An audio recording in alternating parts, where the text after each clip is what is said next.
good morning দেখিছে গোটেই তিতিবুৰি জুবুলা আৰু এইটো খুলিলোৱে আৰু এইটো লাষ্টৰ টাইমত গোটেই তিতি অৱস্থা বেয়া ইমান জোৰ বৰষুণ দিলে নহয় কি ক'ব আৰু এইফালে জোতা হিটাৰত দিবলগীয়া হৈ গৈছে দেখিছে পানী সোমাই গ'ল অৱস্থা বেয়া মানে তিতিবলৈ আৰু বাকী নাই আৰু চব তিতিলোঁ এতিয়া ৰুমলৈ আহিছোঁ গা চা ধুই ফ্ৰেছ হৈ লওঁ তাৰপিছত আপোনালোকে যদি কমেণ্ট দিছে ৰিপ্লাই দিবলৈ চেষ্টা কৰিম দেই গা চা ধুই লওঁ পূৰা তিতি খতম আৰু এটা ৰুমটো মানে কি হয় এইফালৰ পৰা বৰষুণ দিলে মানে এচাকণি মাৰিলে গোটেই পানী সোমাই যায় দেখিছে না পানী হৈ আছে পানী সোমাই যায় আৰু এইফালে পানী গোটেই বৈ আহিছে মানে এইফালে থাকিলে গোটেই চোচক তিতি যায় আৰু কেনেকৈ সোমায় ইয়াত তিতিলেই অৱস্থা বেয়া হৈ যায় কি ক'ব আৰু জীৱনটো এনেকুৱা ডিলিঙত কাম কৰিলে কেনেকুৱা অৱস্থা হৈছে গুড ইভিনিং বন্ধুসকল আৰু এতিয়া শুই উঠিলোঁ শুই উঠাৰ পাছত কিবা এটা খাওঁ লাগে যে গতিকে যি টি খালেও ভাল নালাগে এনে ভাবিলোঁ গৰম পানী অকণমান কৰি গাখীৰ আৰু মুড়ি ইয়াতে মুড়ি লৈ আহিছিলোঁ তাকে খাওঁ বুলি আৰু দেখিছিলে আজি অৱস্থা বেয়া বৰষুণত তিতি মেলি গাটোৱে বেয়া লাগিছিলে সেইকাৰণে গৰম পানী খাই দিওঁ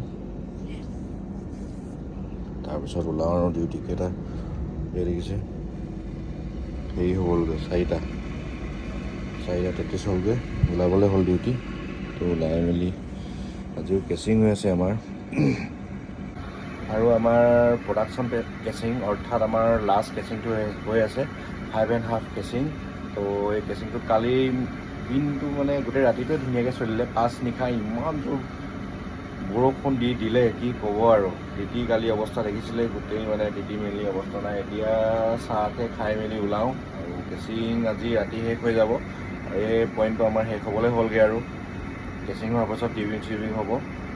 আৰু এই কেচিংটো হৈ আছে ওলাই লওঁ আৰু উপায় নাই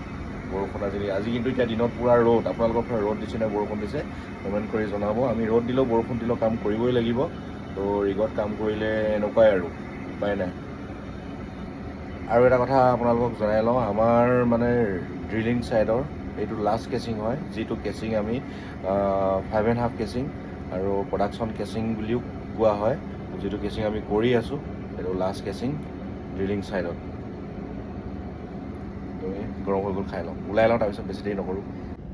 অৰ্ডাৰ গাখীৰটোৱে দি দিলোঁ আৰু গুড় এডোখৰ লৈ আহিছিলোঁ অকণমান শেষেই হ'লগৈ